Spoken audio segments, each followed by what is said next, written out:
അദ്ദുആഉ സിലാഹുൽ മുഅ്മിൻ, മുഅ്മിനായ നമ്മുടെ ആയുധമാണ് ദുആ എന്ന് പറഞ്ഞാൽ. അതുകൊണ്ട് നമുക്ക് സന്തോഷം വന്നാലും ദുഃഖം വന്നാലും എന്ത് ചെയ്യണം? അള്ളാഹുവിലേക്ക് ദുആ ചെയ്യണം.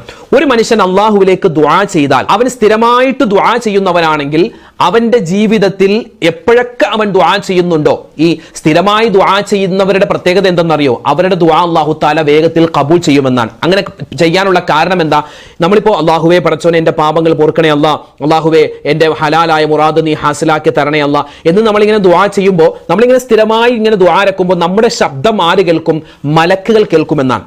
നമ്മുടെ ശബ്ദം, നമ്മൾ ദുആ ചെയ്യുന്ന ശബ്ദം അള്ളാഹുവിന്റെ റഹ്മത്തിന്റെ മലക്കുകൾ കേൾക്കുമെന്നാണ്. അപ്പൊ നമ്മൾ എപ്പോ ദുആ ചെയ്താലും മലക്കുകൾ നമുക്ക് സപ്പോർട്ട് ചെയ്യും. അള്ളാഹുവെ പടച്ചോനെ, ഈ ഇന്ന വ്യക്തി അർഷദ് എന്ന ഈ മനുഷ്യൻ പടച്ചോനെ എല്ലാ കാര്യവും നിന്നിലേക്ക് ദുആ ചെയ്യുന്ന വ്യക്തിയാണ്, അതുകൊണ്ട് ഇയാളുടെ ഈ ദുആ നീ സ്വീകരിക്കണേ റഹ്മാനെ എന്ന് എനിക്ക് അനുകൂലമായിട്ട് മലക്കുകൾ വന്ന് പറയും. കാരണം ഞാൻ എപ്പോഴും ദുആ ചെയ്യുന്നു, ഞാനിങ്ങനെ ദുആ ചെയ്യുന്ന എന്റെ ശബ്ദം മലക്കുകൾ എപ്പോഴും കേട്ട് കേട്ട് കേട്ട് എന്റെ ശബ്ദം പരിചയമായി.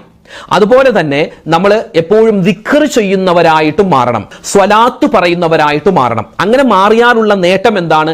നമ്മുടെ ശബ്ദം ദിക്ർ ചൊല്ലുന്ന, ഖുർആൻ ഓതുന്ന, അതുപോലെ തന്നെ നമ്മൾ സ്വലാത്ത് ചൊല്ലുന്ന ശബ്ദം മലക്കുകൾക്ക് പരിചയമുണ്ടാകും. മലക്കുകൾക്ക് പരിചയമുണ്ടാകുമ്പോൾ നമ്മൾ എപ്പോഴൊക്കെ ദുആ ചെയ്യുന്നോ ആ സമയത്തൊക്കെ അള്ളാഹുവിലേക്ക് നമുക്ക് വേണ്ടി സപ്പോർട്ട് ചെയ്യാൻ മലക്കുകൾ ഉണ്ടാകുമെന്ന് അവർ പറയും. പടച്ചോനെ, ഇയാളുടെ ശബ്ദം ഞങ്ങൾക്ക് പരിചയമുണ്ട്, അതുകൊണ്ട് ഇയാളുടെ ദുആ നീ സ്വീകരിക്കണേ എന്ന് മലക്കുകൾ നമുക്ക് വേണ്ടി സപ്പോർട്ട് ചെയ്യുമെന്നാണ്. അങ്ങനെ നമ്മുടെ ജീവിതത്തിൽ ബറക്കത്തുണ്ടാകും.